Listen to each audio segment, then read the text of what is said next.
The Aggies entered the tournament as the 8th seed and took on the 9th-seeded Rams. USU started strong, taking a 9-point lead with 11 minutes left in the first half after this tip-in by Kyle Davis. But Colorado State rammed their way back, tying the game at 31 at halftime. We started out really well, and they answered the bell and got it even at half. And I thought they were very good in the second half, very physical. In the second half, the Rams took an 11-point lead with only 2:40 left in the game after these free throws by J.J. Avila, and the season looked over for USU. But after this steal by freshman Jalen Moore, an offensive rebound by Moore, and this three by Spencer Butterfield, the Aggies only trailed by 1 point. Butterfield hit these 2 free throws after CSU's Daniel Bejarano received a technical foul, and the Aggies led by 1. USU completed the improbable comeback by hitting their free throws and closing out the game on a 16-3 run. They knocked down the free throws. We didn't.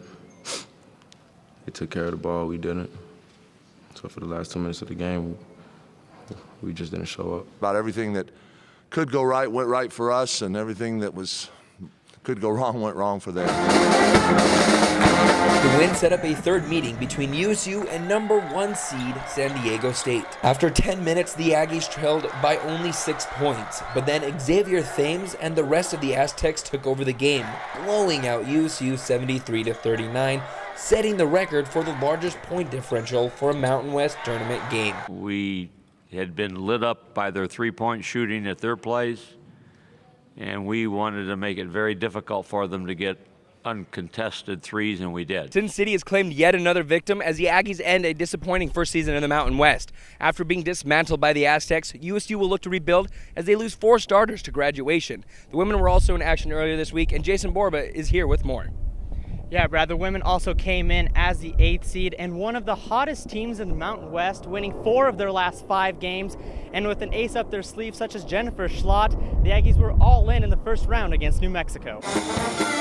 The Aggie fans were few and far between, but they were ready, unlike their team. Here, Elise Nelson is going to get picked off by Sarah Holiza and finds Anisha Brown streaking down the court for the easy layup and 11-point lead. It wasn't all bad for USU as Jennifer Schlott continued to shine and put on an MVP-type performance. She was dropping buckets and dishing out dimes, including this beautiful pass to Franny Valulu. With the seconds winding down before halftime, Schlott finds McKinley Williams in the corner for the hoop, plus the harm.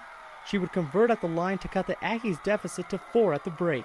That was huge for us, really, really big. I think we were sort of getting down a little bit on our momentum, and she really brought us into half with a good feeling.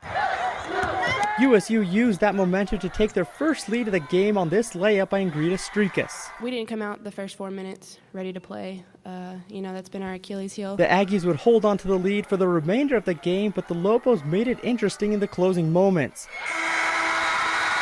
But Brown's 3 to force overtime is off the mark, setting up a USU date with number 1 Colorado State. And we got 22 hours to rest up and prepare and get after them. The Aggies came in 0-2 against the Rams, but traded blows with the number 1 seed all game. Neither team led by more than 6. After scoring 17 points in the first half, Schlott was kept in check after the break, but it didn't matter as Stephanie Barristow took over offensively, scoring 17 of her career-high 19 points. Her fadeaway jumper, nicknamed the Bear, was unguardable. But with a minute to go, USU's upset bid fell apart as their 3-point lead was erased after this and one by Sam Martin. Schlott couldn't respond on the next possession, and the Rams made her pay for it, getting another old-fashioned 3-pointer to end the game and the Aggie season.